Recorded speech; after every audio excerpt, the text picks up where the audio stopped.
Looking for a dual SIM phone means you're automatically narrowing down your choices. One of the new kids on the block in the dual SIM world is the Sony Xperia E Dual. How does it hold up? Find out in our review. Hey everybody, I'm Chris Wook. While everybody's going nuts for Sony's new high-end phones, they're quietly releasing low-end phones on the side as well, like the recently released Xperia E Dual.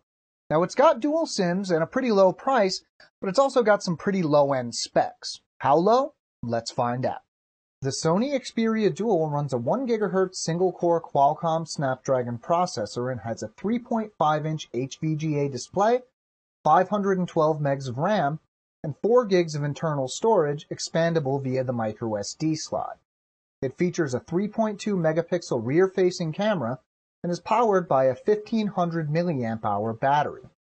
The Xperia E Dual has a classy look that is more in line with older Xperia devices than the new high-end models everybody's talking about. The angular design, glossy finish, and color-changing illumination bar all add up to a phone that has an interesting look. The phone feels pretty solid, if a little weighty, and has a short, chunky look. All the hardware buttons, which are the volume, power, and dedicated camera buttons, are located on the right side, while the headphone jack is on top and the micro USB port is on the left side. The display is definitely the lowest quality feature of the Xperia E Dual. Even at 3.5 inches, the 480 by 320 resolution and pixel density of 165 ppi just doesn't look nice. Pixelation is apparent in a lot of places and leaves text a little difficult to read. Video and images fare better, but you're probably not going to be doing a lot of reading or watching on this phone. Performance isn't super, but is better than you might expect. There is occasionally a little stuttering when scrolling through home screens or the app drawer, but apps launch fairly quickly.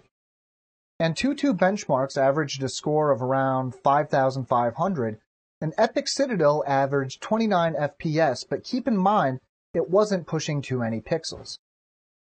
Unlike the standard Xperia E, which runs Jelly Bean, the Dual runs Ice Cream Sandwich. A Jelly Bean update could be on the way, but considering it could have shipped with it, I wouldn't hold my breath for an update. Sony has skinned the interface with a themable overlay, which you may or may not like. Besides the usual Google apps, Sony has included a few other apps like Walkman, its music player. Other apps include Office Suite 6 and Track ID. The 3.2 megapixel camera isn't very impressive. Even in broad daylight, photos I took on the default settings ended up looking fairly dark. There was noticeable artifacting and visual noise present as well. No front-facing camera is included. Video is even worse, with the resolution topping out at VGA resolution or 640 by 480.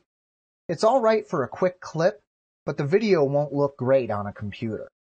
While the battery capacity is only 1,500 mAh, battery life wasn't bad. It's possible to run it down fairly quickly, but during testing I got over 6 hours of heavy use. Normal use should allow the Xperia E Dual to last a full day without a charge. The battery is removable, so you can replace the battery or carry an extra if you need it. Basically, if you're looking for an inexpensive dual SIM phone, you'll be hard-pressed to find a better deal than the Sony Xperia E Dual.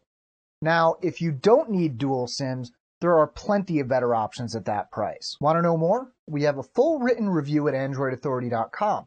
You can find the link in this video's description. Now, we have new videos going up all the time, so if you don't want to miss anything, you might want to subscribe to our channel.